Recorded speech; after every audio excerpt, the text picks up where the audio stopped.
The Cardiff City phone-in. Welcome along once again. As the transfer window literally slammed shut just a few seconds ago, and it's all the excitement to the fair watching the transfer window with Cardiff City. But we have brought I think the right players in, so it's actually not all bad at all in my opinion.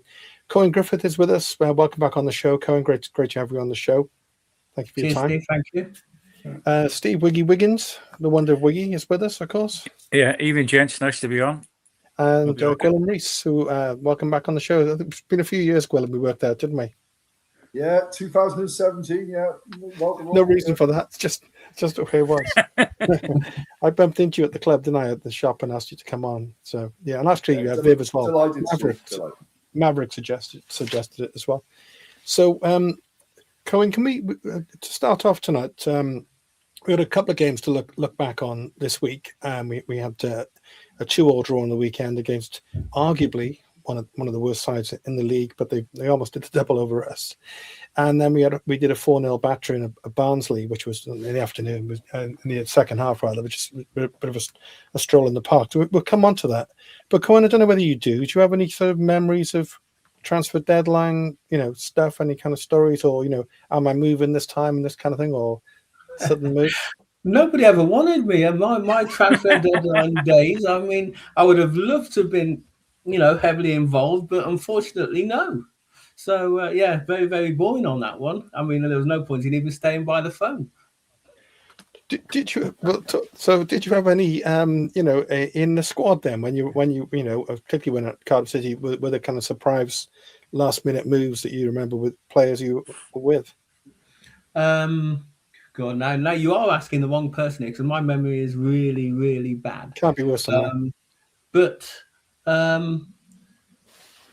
I seriously don't think so. I mean, I remember thinking that, if anybody was going to go, perhaps Blakey might go, or perhaps Daly when he was, on fire and stuff like that. But no, I don't think people went particularly, as far as I can remember anyway. And in terms of coming in, people may have come in, but I can't remember somebody particularly coming in on deadline day. So just you kind of nodded towards something there, which I'll ask you about then, because I remember, Gwilym's going to come back to you in a bit about cup games in a bit. But remember that famous Man City game when Nathan got that great goal, yeah. And then he was kind of gone. Once that ball hit the back of the net, he was more or less gone. I think I put a pint behind the bar from him in the John Charles suite at the time. But what were your thoughts on that with Nathan? It was kind of inevitable, wasn't he? He just had that bit of class about him, didn't he? Yeah. He was obviously a good player and could play in a variety of positions as well. I don't think he went immediately after that before goal. The next round, wasn't there? I think. Yeah, I just felt that Blakey was played well and was capable of doing that and creating those moments. But when you go higher up, they want it more often. So it was just when he started to show, I felt anyway, a little bit more consistency in playing well, that someone decided to take, I think it was Sheffield United, wasn't it? Decided to take the gamble on it. So it was always going to happen. It was just a case of when, and I thought as soon as he started to show that consistency, he went. Was he a big mate of yours, Nathan, at all? Yeah, me and Blakey got on all right. So I got to be fair. I wouldn't say sort of going out all the time and stuff like that. I mean, I was probably getting on a little bit at the time then, but we used to be fine, within the changing rooms, on the coach or whatever it might be. So we had our moments, but I wouldn't say we were massive, best mates and stuff like that. Look, there's a fairly controversial comment here, not about you, Cohen, but I'll go to it in a second about the transfer window, which I'll get your opinion on first.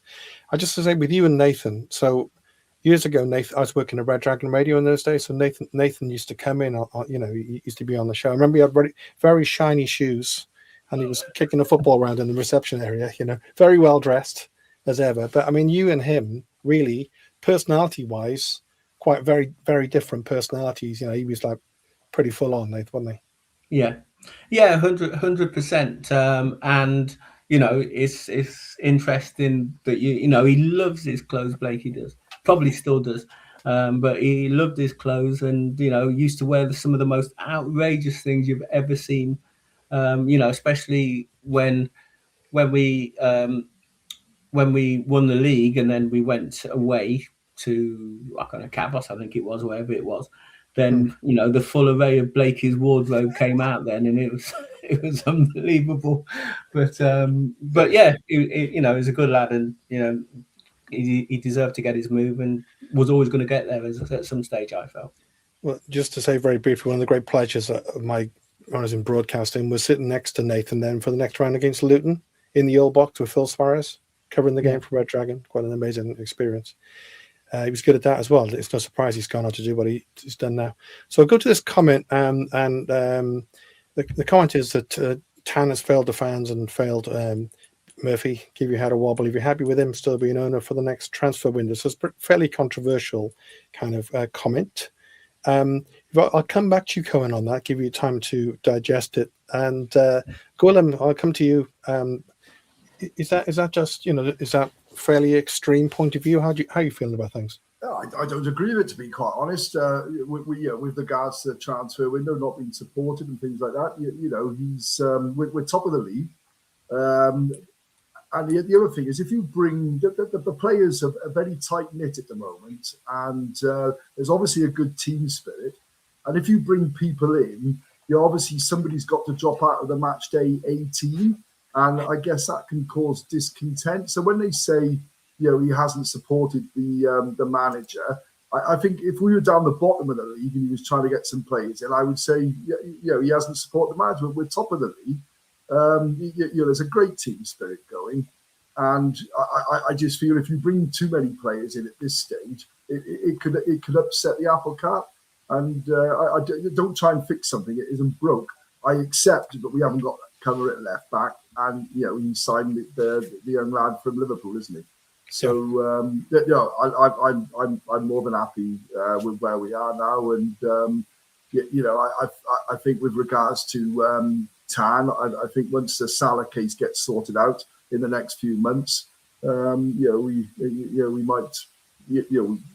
might see some movement on that front. But I don't think anything will happen until that's been resolved. No, I think that's pretty fair comment. Steve, you see, you were slightly disappointed we didn't bring in a little bit of backup up front, were you? Yeah, slightly, Steve. But notoriously, the January transfer window is always a tricky one because everyone's looking for a goal scorer. Everyone wants a good centre half. It's a notorious time where where you're going to pay, if you are going to buy, you're going to pay an inflated price like that kid that signed for Crystal Palace, 40 odd million. Well, he's hardly hit a barn door for Wolves, and he's signed for Crystal Palace for 48 million. It's crazy times. The money in football is absolutely crazy at the moment, and I don't know where it's going to stop. But I would have personally liked another striker, but it's like we've said, where's he going to come from? Who's he going to be? And is he going to upset the momentum we got at the top? I think we're sort of a little bit greedy at times, aren't we? We're top of the league, but we always want that little bit extra. It would have been nice to get maybe a winger or another striker in. But I'm glad we've got cover at left back because it's so needed, as we saw on Saturday. And I don't think Ronan can play left back. I'm not sure he can play right back, to be honest. I'd sooner see him a bit further forward. No, he's not a fullback, is he? No, I think he's more a midfield player. Yeah, a bit like Cohen. A bit like 100%. Cohen was. He's got a bit of pace about him as well. So I'm glad that kid came in from Liverpool. I think he scored against us for Millwall. Did he? Season. Yeah, he did. Yeah. I think he had a particularly good game. Yosis won then, didn't he? Yeah. So he does, yeah.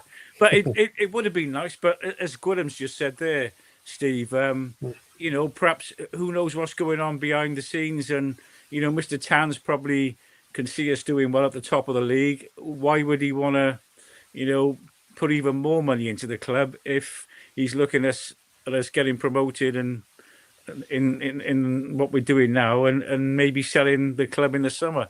You know, I think he wants out, if the truth be known, doesn't he? And it's like Willem said, you know, the case with Salah's coming up, and perhaps he's perhaps he's already talking to people. We don't know, you know. So Yeah. I can sort of understand why he hasn't put any more cash in. I can see why people would be a little disappointed, though. You know, just a push, just to get us over the line. But like you said, we got Ruben coming back and Salix coming back, and hopefully, you know, so three guys who probably be in the first team on the way back shortly. So And Lawler, of course. Lawler, yeah. So there's a great comment here for you, Cohen. You'll like this one, I think. Back in '88, me and my best mate used to kick a Coke can around the schoolyard. He was Carl Dale, and I was always Cohen Griffith. Pleased to say, eventually we changed the can for a real ball. I mean, what an honour! Somebody's kicking a Coke can, you know, thinking it's you, Cohen. How great is that? Yeah, I probably missed it a few times as well. No, you were well thought of. You know, you're well thought of, City. Actually, I just want to open it up to go a little more wiggy. You've got any questions for Cohen? Actually. Obviously, when I heard you were coming on tonight, Cohen, I had a quick look back in the history books. Now, I'm referring, we've already touched on it tonight, the 93-94 season. I couldn't believe the amount of fixtures that were played that year. Can you? How many cup games do you reckon you played in that year, 93-94, the Man City Cup year? Oh God, I really don't know, but I used to enjoy the regular fixtures. I used to enjoy the cup runs and stuff like that, mainly because, and it wasn't so much squad rotation then, and I used to enjoy having a cup run because it meant that we didn't train that much. So that season, Cohen, you played in 21 cup games for Cardiff. With the 21. Welsh Cup and all that sort of stuff. Yeah, Welsh Cup, League Cup, Auto Glass Cup, Cup Winners' Cup. And footballers today, when they all say they get overplayed, that's an incredible amount. You know, it's perfect. That's less training, as far as I was concerned. I was doing the best training. Steve, you got a question for Cohen? Yeah, I wanted to Cohen to quickly touch on modern day football, and I always remember you flying down the wing, and pace was one of your big assets. But excuse me. The modern day game, let's take our team at the moment. The inclination is to play. Let's go back to Saturday. We got Tanner playing on the right side, who's predominantly a left-footed player, and we got Willett playing on the left side, who's predominantly a right-footed player. I just wonder. I think you were right-footed, Cohen. Am I right? I think you were right-footed. Would you sooner play than? As back in the day as you did, probably on your natural side, or what do you think of the current system? Like, a lot of teams are doing this in inverted winger business, you know, so they're cutting in on their natural foot. It depends on what your aims are and what the goals of the team are. Now, if you've got a big centre forward and you're going to sort of cross the ball and try and get them in to go and head it and stuff like that, then maybe it might be a case of having so going more to the line and then crossing it in. If you've got somebody who's got a great shot or is going to whip it in, and then you might go in on the back post and everybody's going to cross it and the keeper can't move and it sneaks in, or you're coming in and you've got a good shot in it and you're doing that, then you rather than creating, you're scoring the goals yourself. So it depends. I mean, I know a load of teams are doing it at the moment. So, but these things seem to go around in circles, and a couple of years ago nobody would have a long throw, and now somebody decided, well, it's a wasted opportunity to get that ball in the box, so they started putting it in, and now everybody's doing it again. So I think it'll probably come back to right footers on the right again, but why can't we be able to use both? This is where I've got a slight issue, and listen, I'm not knocking anyone because we're top of the league, and to be top of the league compared to last season is an amazing achievement. But we've got when he's fit, we've got a 6'3" centre forward, and I don't think we get the balls in the box, and I don't think we get to the byline enough. I don't think we put the balls in the box enough. I used to play centre forward only at senior league, but I wanted our wingers, and our wingers used to always get to the byline. I knew the balls were fizzing into the box, and I overheard Mr. Murphy on Saturday saying he was disappointed that we didn't create enough. And the other issue I got is we don't shoot enough. A couple of times on Saturday, I think Bagan he was eight yards out on the corner of the 6-yard box, could have had a shot. But that's my issue with when you've got a 6'3" centre forward. Why don't we get to the byline a bit more? Why don't we switch our wingers during the game? I go back to when when Burke was playing. Burke, and I think it was Noon on the other side. We always used to move our wingers around a bit, but we're very regimented in what we do. But saying that, we're top of the league. So yeah, it's a minor gripe. You can't say too much. Yeah. Maybe there's a case for just swapping occasionally. Somebody, if you're not perhaps getting the better of your man, you could say maybe swap and just see how it's working, or just 5-10 minutes, whatever it might be, just for a little change. But I'm sure they're playing to instructions. They're playing to instructions, and as you're saying, they're top of the league at the moment. So so you can't argue too much, because there's more right than wrong. No, I think City fans can be a little bit hard to please. But in general, we are happy. We're top of the league. That's where we want to be. So it's not a major problem. And unless we drop some points in the weekend, we're gonna drop points sometimes, aren't we? So Steve Thomas, hi Steve, has got a good one for you, Cohen. He says, I remember going to Fulham in 1989. We won 5-2. Missed a last minute penalty. I don't know who took that, by the way. I bet Cohen can't remember. You remember? Oh, Jeff. Chandler. Oh, was it? Okay. Yeah. But Pikey got the first and you got the second, Cohen. Do you remember that?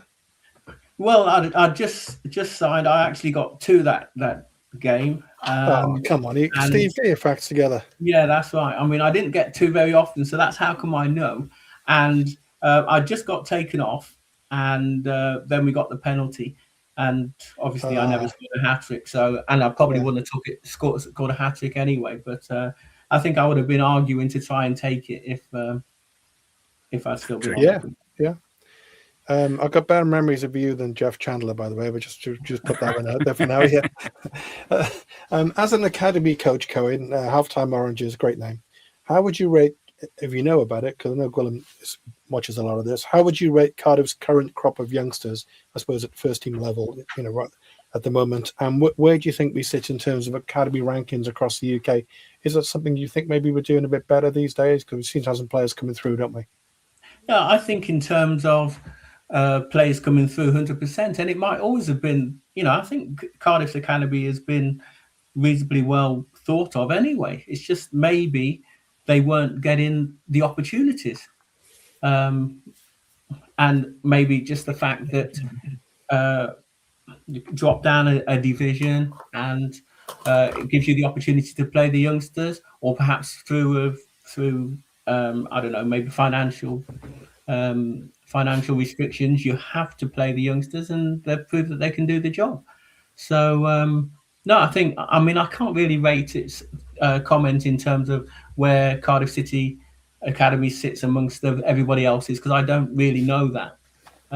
But I've always felt that Cardiff youngsters needed to be given a chance, and it seems that they're being given a chance at the moment, and they're by and large doing really well. So I wanted to ask you something about the then squad in 92, 93. As I remember it, it was a pretty small squad, and it was like a really tight-knit bunch. So going back to the transfer window having now sort of closed, do you see the merits in that then, Cohen, in terms of not kind of, shaking up the apple cart and sort of, you got a happy bunch, just, keep it more or less on track? Yeah, I think so. I mean, team spirit is really, really hard thing to achieve. And once you've got it, the best teams have got this team spirit. And then even once the season moves on and the players move on, then they still stay in touch. So, and we still stay in touch with the 92, 93, and perhaps if you played football and a team has done really, really well, they still stay in touch even at grassroots level. So, I think you don't want to really rock it if you don't need to.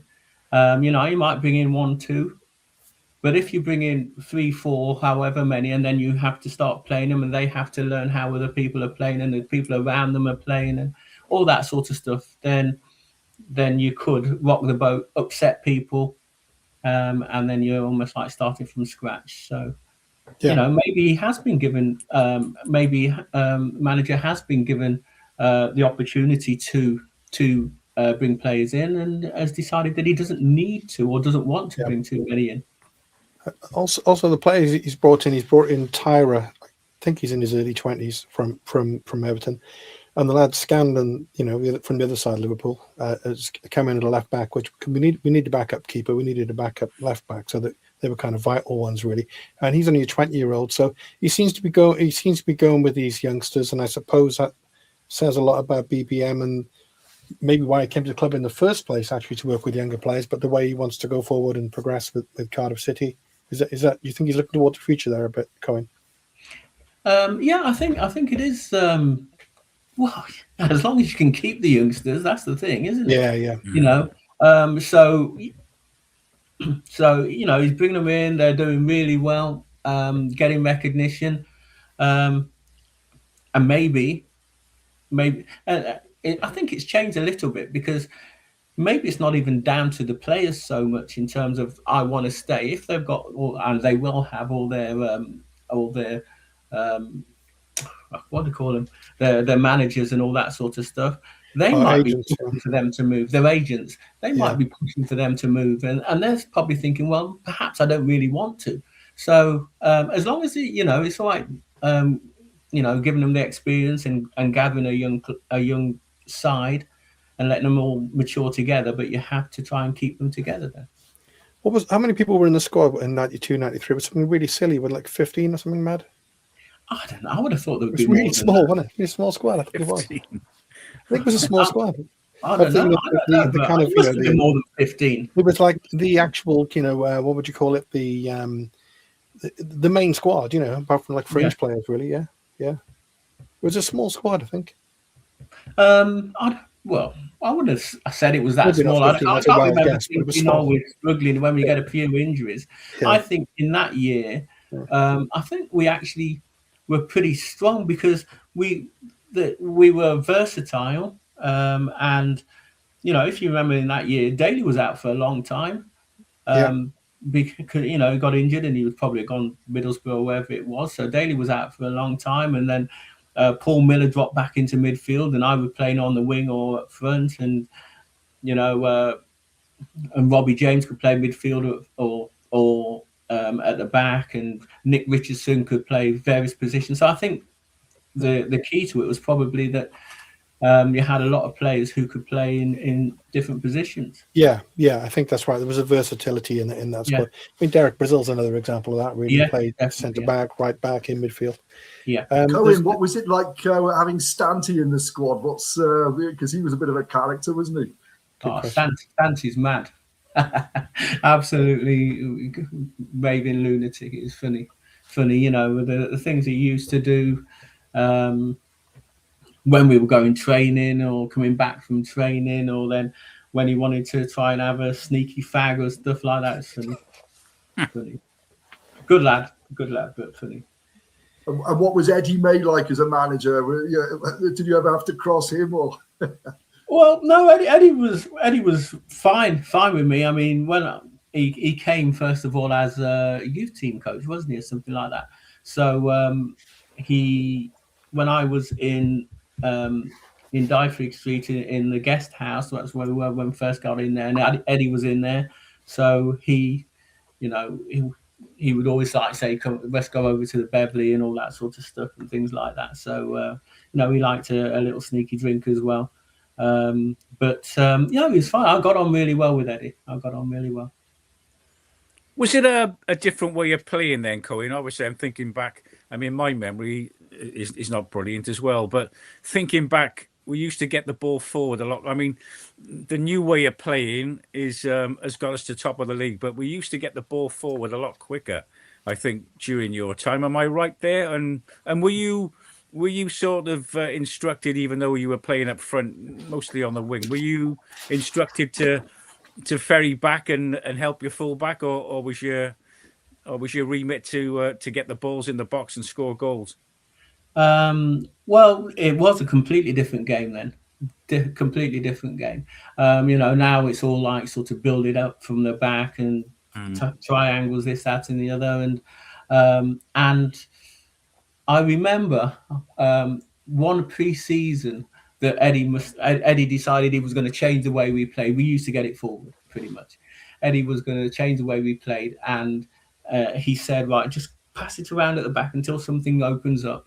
And we had the first pre-season friendly, and it was, and we just passed it around the back. And I was gutted because I was kept making these runs to go forward, and it was just like kept going, getting switched back across. And I thought, I'm knackered here, and I've not even seen the ball yet. And then the crowd started to get restless, and then when the ball was finally launched into the channels, the crowd went, yes. And I thought that because it was like back to normal. So I think the fans have also taken it on board now, and they perhaps expect to see a little bit more football played rather than just launching it in there as well. But it is a different game. Yeah. Actually, on the back of that, I was going to ask you this earlier, Cohen. You said about Eddie. I loved Eddie May, by the way. I didn't know him like you knew him, but just as a stature and a personality with Cardiff City, he's right up there for me. I waved at him once. He was walking past the castle and he waved back to me. So he's all right. He's all right in my book. But you said about him changing the tactics there, and I was wondering, when a new manager came in, because you would have had new managers along the way. How can you remember? How does a new manager, when he comes into a club, how does he set his stamp in terms of, look, lads, this is the way we're going to play? Is that quite an interesting sort of experience for a player? Yeah, it is. I've got to be fair. I was always, I signed for Cardiff and fitted in quite well, and I was always a little bit scared. We were talking about transfer deadline, and I was always a bit scared to go to. If somebody comes in and you go to another club, well, what's it going to be like, and will you enjoy it, and this and that, and whatever it might be. And then when Terry Orth came in, his attitude was like completely different to everybody else, and he said, "You are not fit enough," and he ran us all over the shop, right? And I used to think, well, he actually did me a favor, because I thought, if I do go anywhere else, it can't be any harder than this. So it freed me up completely. And I was reasonably fit. I could run all right, but it was like new levels of running. And I just thought, well, okay, well, it can't be any harder than this. So if anybody does come in, I can go. So you've been on the show a couple of times. What I've always liked about you as a person is it comes across in everything you say. You're a very laid back kind of guy. So I'm guessing, training wasn't top of your enjoyment part of being in football. Well, no, I didn't mind the training, but I wouldn't train at 100%. That maybe, and that's to my detriment, really. But I think, I used to do just enough, basically. Well, maybe I used to do enough, but I would be all there for the Saturday. So for me, the training was a necessary part. But if I had trained too hard, who said I wouldn't have been able to be 100% for the Saturday? So everything was building up for the Saturday for me. I get that. There's a great question for you, Cohen. Sorry, I'm just really looking forward to your response to this, because you might. What are they talking about, right? So, Hugh Nicholas, did Die Hunt annoy you with constantly calling out your name in the warm-ups? Well, probably not, because I didn't used to go out. I mean, you could hear him. You could hear him. I've got to be fair, but I never used to go out for warm-ups because there was one time where Eddie May said to me, "You have to warm up, right?" And he forced me out basically, and I was absolutely terrible. And then in the end, he came up to me and said, "Listen, just go and do whatever you got to do." Because I used to warm up. Oh, you got to prepare for the game, but I would do it in my own way. And I'd be inside, and I would be, get the muscles moving. But I'd prepare mentally more than anything else. And I felt that if I went out onto the pitch, I would do all the pitch thing and see how the pitch was running and all that sort of stuff earlier. But then I'd come in, and the rest of it would be a case of getting myself right mentally. And my argument was, well, I was playing all right and I wasn't pulling muscles. So what I was doing was okay. But he wanted me to change it. Yeah, you actually, I think you've got a pretty good record. I don't think you were injured that much, were you? Or no. Unfit that much with the City? That's maybe because I didn't go into tackles. Yeah. Well, tackling's overrated, isn't that? Oh, right. That's an interesting question for you, yeah, Cohen. go on. You played in an era where there was a lot of crowd trouble. When you were on the pitch playing, how conscious were you of any hassle on the terraces, or are you concentrating on the game and you didn't really take it in? Yeah, no, I was totally oblivious to everything that was going on. I was concentrating on the what was going on the pitch. I got off some of the matches. I remember watching one match and then it was on playing in one match and then watching it on television. I didn't even realize it was raining. So I was focused on what was going on the pitch. Yeah, fair enough. We're going to have to talk about a couple of games that have happened, right? So I don't know how much you've seen. I'm not expecting you've seen City that much recently. You know the results, Cohen. Probably. Did you follow the results? I follow the results. Yeah. So we'll go in kind of reverse order, I suppose. So Steve, the Burton result is an interesting one because on the show last week.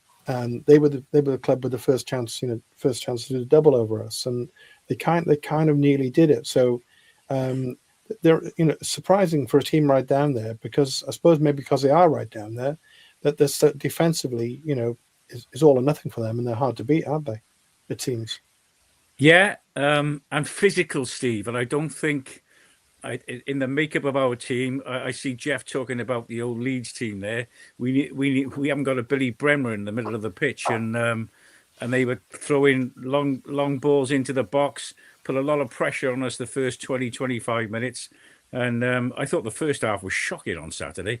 But we just, as I'm watching that team, Steve, and listen, we're top of the league, yes, but no one wants to pull a challenge in. No one wants to pull a in the middle of the park. Well, when I thought we lost it when they took Robertson off, I thought that was a bad move personally.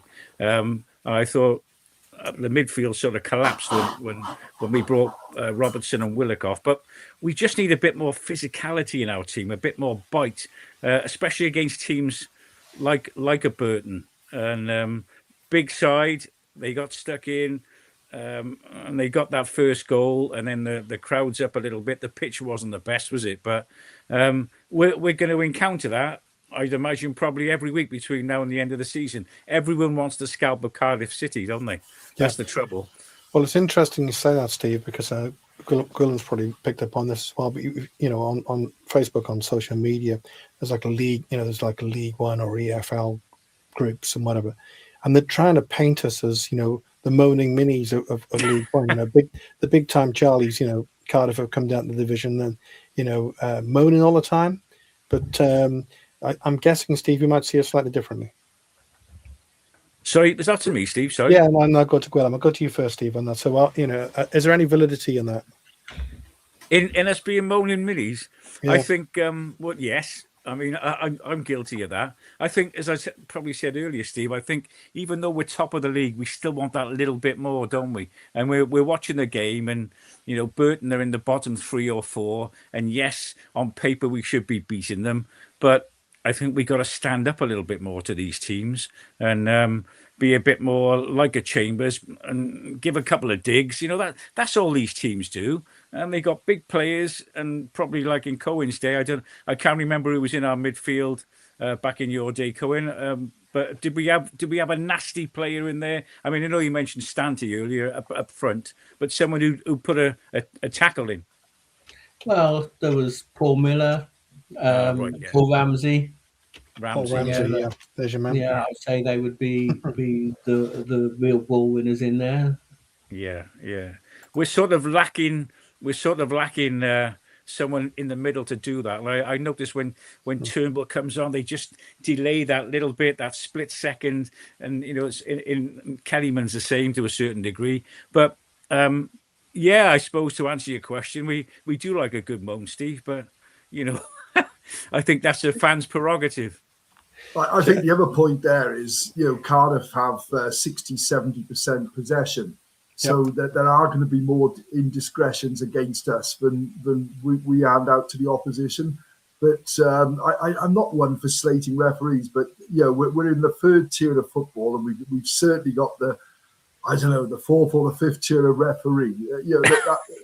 I just some of the decisions recently have been absolutely diabolical. There was the penalty shout for Petty NG. And not only that, we were stood behind the goal, and the goalie made a reasonable save, and then the ref gave a goal kick, and it just seemed obvious it was a deflection.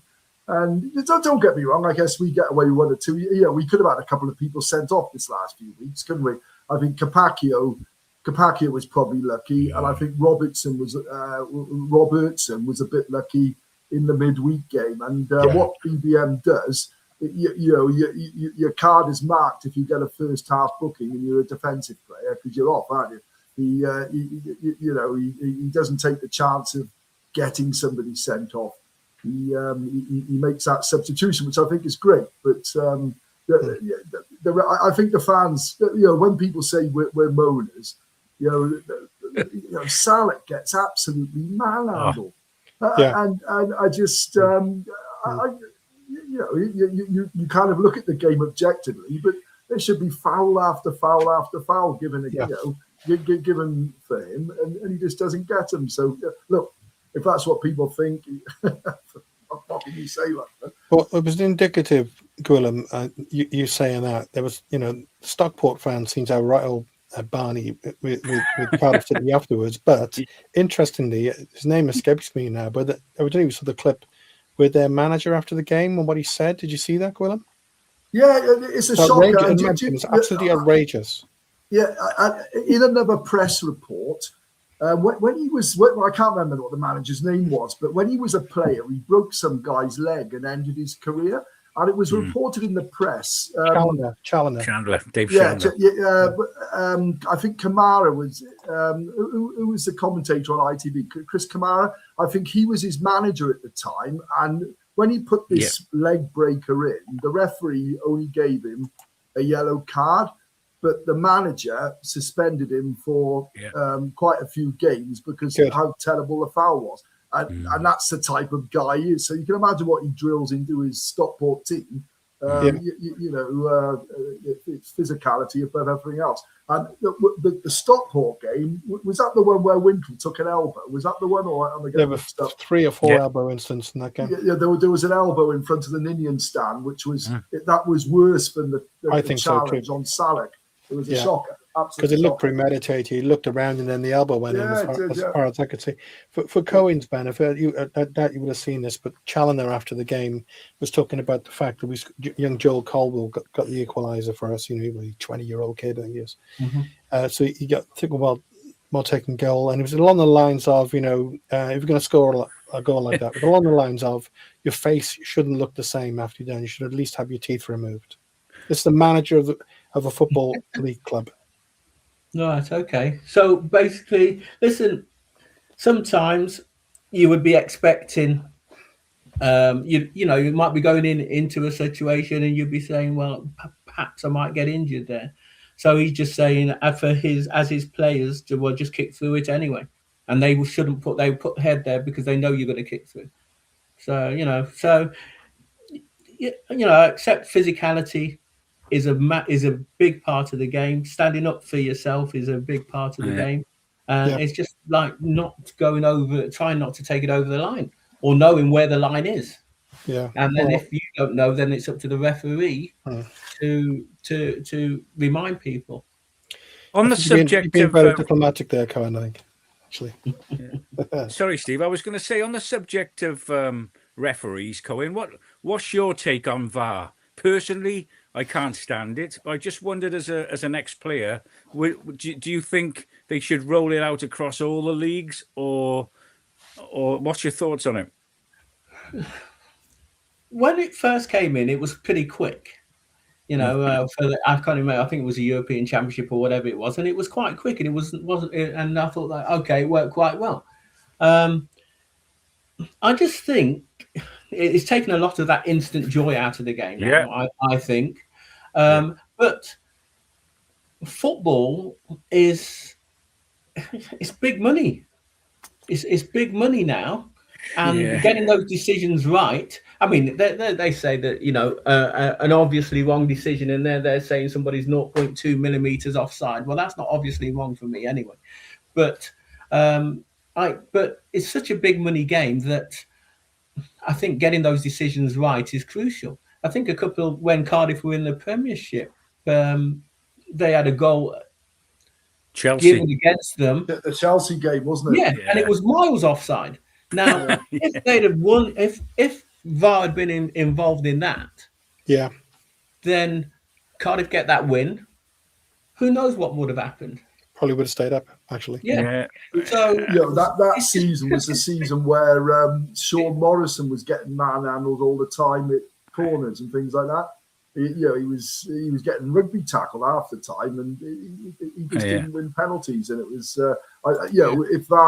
if VAR had been adjudicating in those games, we'd have surely got the pens. Well, they don't give it penalties now anyway, do they? You look at what goes on, corners. Off the ball. Well, on corners, but also off the ball. Yeah. I mean, years ago, it used to be that obstructions, you had to be within playing distance of the ball.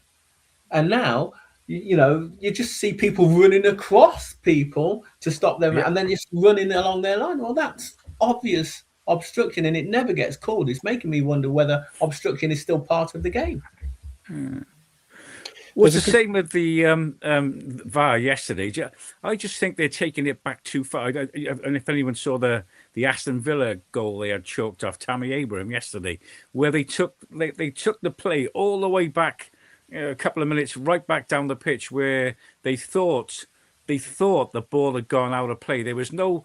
It wasn't given at the time, and the ball went from the byline from Aston Villa to the other end, and they banged the goal in. But they couldn't actually get conclusive evidence that the ball was out of play, but they thought it was out of play, so they chalked the goal off. But it took so long, for them to come to that decision. And as you say, Cohen, it's taken away the spontaneity of football. That's why I always enjoyed football over rugby, because of the speed of it. And you scored a goal and the crowd celebrated. Now you score a goal, especially in the Premier League, and you don't know whether to celebrate or not, because they're checking this, that, and the other to see if someone's offside or if the ball's out. There's rugby got it, but it doesn't last as long. So, why can't they do it like rugby do? And maybe even keep people involved like rugby do. It doesn't have to come up with something completely different. Look and see what's working from all the other sports and take the best bits. There's a comment there from Steve, which is on this topic, because it's obviously quite a hot topic. Does the problem with this is quite interesting for Cohen's opinion on this, actually. Does the problem with ref quality stem from there being VAR in the Premier League? They need so many refs, to staff that. It means we end up with less experienced officials further down. Do you think there might be anything in that, Cohen? Yeah, I think so. But if you're not supporting the refs, I wouldn't be a ref. I don't know how many who would be. You just get constant abuse. No thanks. So if you want to encourage the refs, you've got to make it worth their while, and you've got to make them feel like they're going to be supported. So is perhaps something make it a problem? Why can you not have somebody who specially trained in VAR or something? I don't know if you can have VAR specialists and stuff like that, so as you can leave the refs or something. I don't know, but there's not enough. You now how big is a VAR team? Probably 5 people or something. Probably is about that, I would say, is it? Yeah. So if you got all them, then you're going to run out of refs. Yeah. I think the worst job in football must be the 4th official, because you're getting all the flack for a decision somebody else has made. Yeah. You can imagine being fourth official with Warnock. Exactly. Just thinking about Warnock then. He's a nightmare, wasn't he? Yeah. Because he was at fault. He qualified ref himself, Quillen, wasn't he? I think. Yeah, he was, I think he was. Yeah. So he kind of knew. Even worse, he knew what he was talking about. So with the Burton result, I think it's 9 games unbeaten. Is it 9 games unbeaten? I think, Steve, we are at the moment 9. I think it's been 9 games, and so we didn't lose again. But the slight worry is, weirdly, is I didn't see this coming. Lincoln City. So Lincoln City, they just keep on going and they keep on going and they keep going. They keep on eking out the results, and they're only 2 points behind us now, Steve. It's surprising. It's Lincoln that's up there. I didn't see that come in, and do you think they might overtake us the way things are going? And furthermore, would that even matter as long as we go up automatically? Well, it's a possibility they may overtake us, Steve. But I'm even though we tend to focus on that, and they're catching us, blah blah blah. I tend to look more on the distance between first and third. And quite frankly, as long as we get in the first 2 and get out of this league, I couldn't give a hoot, to be honest. It'd be nice to go up as champions for sure. And again, Lincoln, another big physical side, and they're coming down here shortly, aren't they? So let's be ready for them. Have more shots on the goals. Yeah, I think where we struggled this season is on small pitches.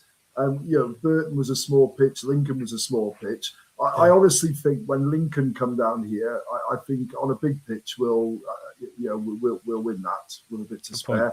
That's my honest thoughts. I just I don't think. And as you pointed out, Wiggy, it's 2 teams go up, so I'm always looking at the third club, not the one directly behind us, but yes, the gap between third. It's key, isn't it? And is it 9 points, Quill, at the moment? I think we're 9. Less than that, 8, is it? 8, I think. 8 in a game in hand, is it? I think that it's 8. It's 8 on Bolton, 8 on Stockport, but Stockport have got a game in hand, I think. Yeah, I think that's what it is. And just still keeping a little eye on the transfer window. And funny enough, just confirmation now. The last transfer to go down in the English Football League was Gabriel Biancheri to Rotherham. So they brought in 4 players today, or the last couple of days actually. Rotherham. So they'll be in the squad for the weekend. But there we are. We'll have to deal with that. I've watched him in the under-21s for Wales a couple of times this season, and he wasn't pulling up trees, in fairness. I don't think there's too much to worry about playing him on Saturday. But he's a skillful player. Look, playing for the under-21s at Wales, he didn't look particularly sharp, if I'm honest. He certainly wasn't an eye catcher in the couple of games I saw him. So sticking with the under-21s, because I know you watch it quite a lot, Quillen. Surprising with Spears coming back from Eastleigh straight away? Yes, I am actually. He's he was at Merthyr, wasn't he? And he played really well up there. And I've noticed he didn't really get game time down at Eastleigh, but Eastleigh have had since the Lone Boys have gone down there, the results haven't been great. They've conceded quite a few goals, and I don't think I saw Louis Giles was on. I don't think he got off the bench on Saturday. So I don't think they're getting the game time that they were hoping to get. So I guess that's the reason for recalling him. The whole purpose was him to play in the first team regularly. He's not. He's probably better back with us, isn't he? So at least he's going to get some game time with the academy squad, I suppose. Well, he was. They played they played Bournemouth this afternoon, and he was on the bench. I don't know if he got on the pitch, but the story behind that, Cardiff were 2-0 up. Bournemouth had a player sent off, and we managed to draw 2-2. Okay. With a late goal, 10 men pulled us back to 2-2. But having said that, that quite a lot of them are out on loan. A lot of our kind of youngsters are out on loan. There's a couple down there that really catch the eye. There's a chap there, Jake Davis. He's really good, and Manny Barton. They're He's quite young, Barton, isn't he? Is he 18? Is he 18 or something, Barton? Yeah. I think Jake is 20 and Manny is 18. He's still got some growing to do. He's a real small guy, but skillful. And so out of the ones that are there playing over the last couple of weeks, those are the two that have caught the eye. But as you pointed out, all the others are either in the first team squad, or 5 or 6 of them are out on loan trying to get first team experience. So, and they're still picking up the odd result. It's not that that's particularly important at that level. Not really about results, I suppose, is it? No. So, but they play identical to the first team. It's a possession game, playing out from the back. Apparently, Spears had a good game today, so that's good. And there was a late penalty apparently in the under 21. So we're getting our Irish correspondent is giving us the goods as usual. Cohen, just a slight handbrake turn on this. Because it's really interesting with you and your football career, because I think you got into pro football when you were 26, if I remember. Yeah, that's right. Which is like, we're talking about kids here, yeah. We're talking about we're talking about youngsters. I mean, we had a lad on the bench on the weekend, Tankiewicz. What's he, 17 or something, 16, 17, something crazy. So you the way you came in was quite different. So, did you sort of land on your feet, sort of thing? And I know you were from the Leicester area. How did you transition into professional football? I think it was quite a good little story, I remember. How did I transition? Well, I was playing on the parks at 21, which was around here would probably be, well, it's below Welsh League, that sort of stuff. So I was playing on the parks, and then somebody wanted to sign me, and I just and when I said no, I'll stay with my mates, sort of stuff. And he said, well, you can always go forward, but you can always go back. You never know when you're going to get another chance to go forward. So I just sort of, used that as my motto. And every chance I got every time I got an opportunity to go forward, I took it. And then within 4 or 5 years, then playing for Cardiff then. But, I think I could have made the move earlier. I just got injured last minute of a game when we were 4-0 up, and I went in for a tackle on the edge of my own box, which is stupid. But so you live and learn. But I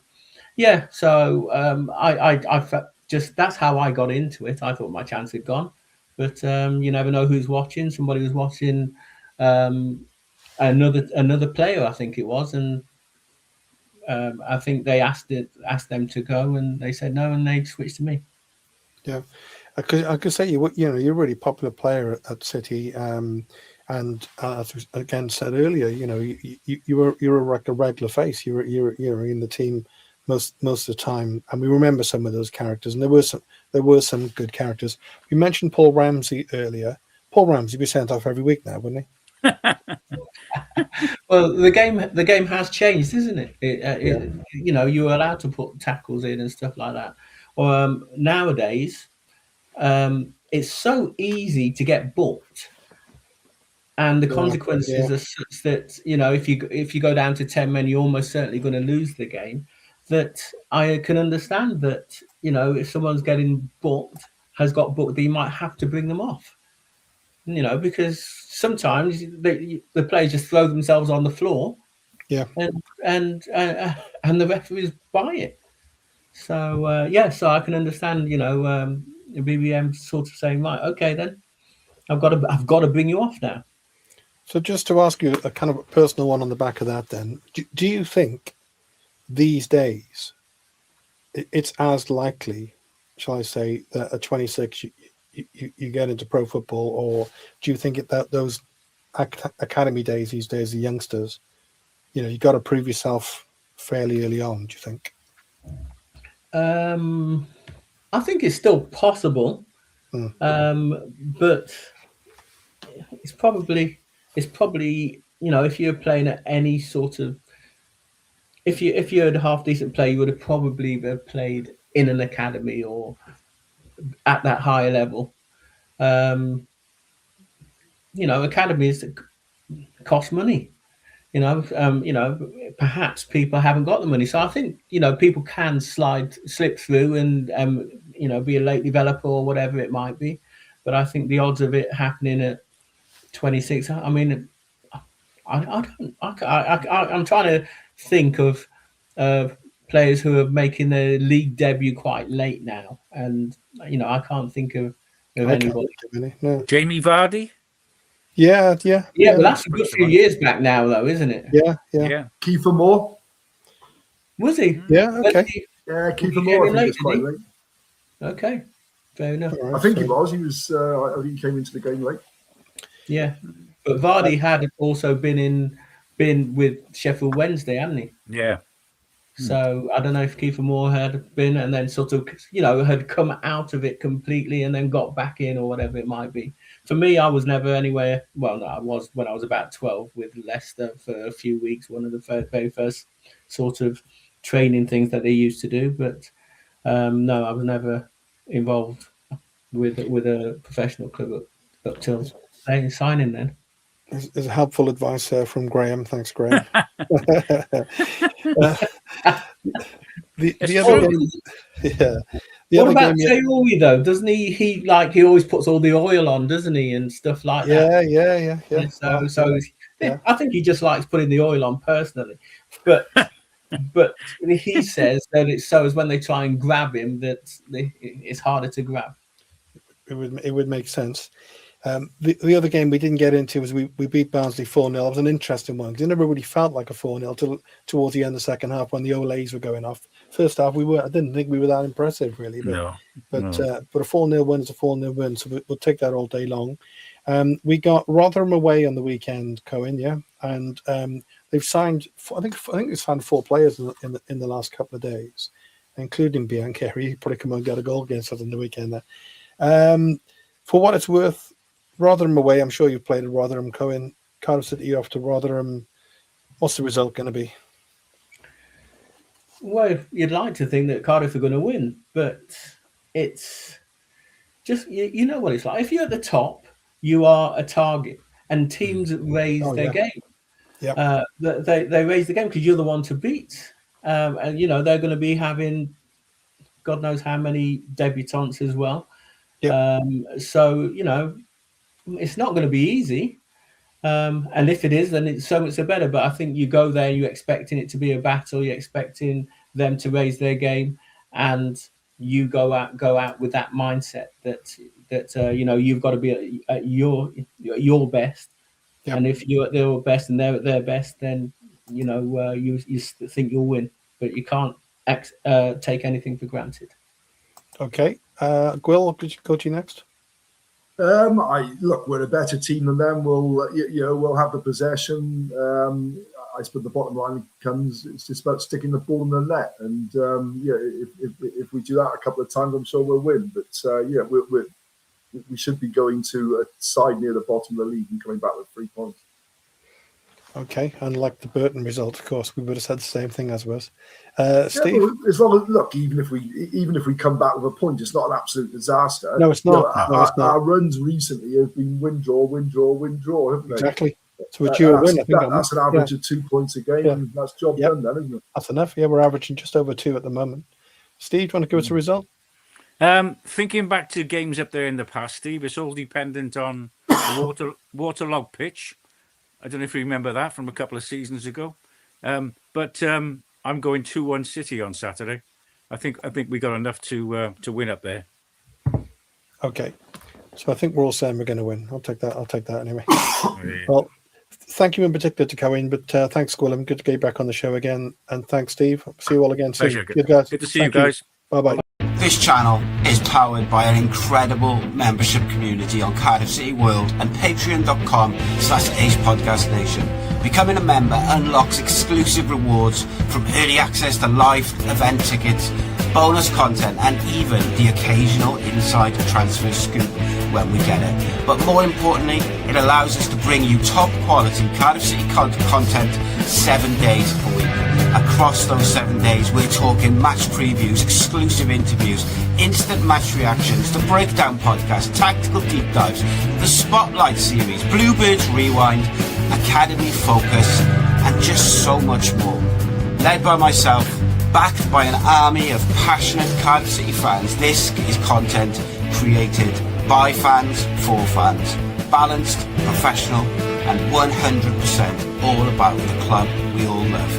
If you enjoy what we do, then join the community today and support what we are doing as we help to keep Cardiff City World flying high.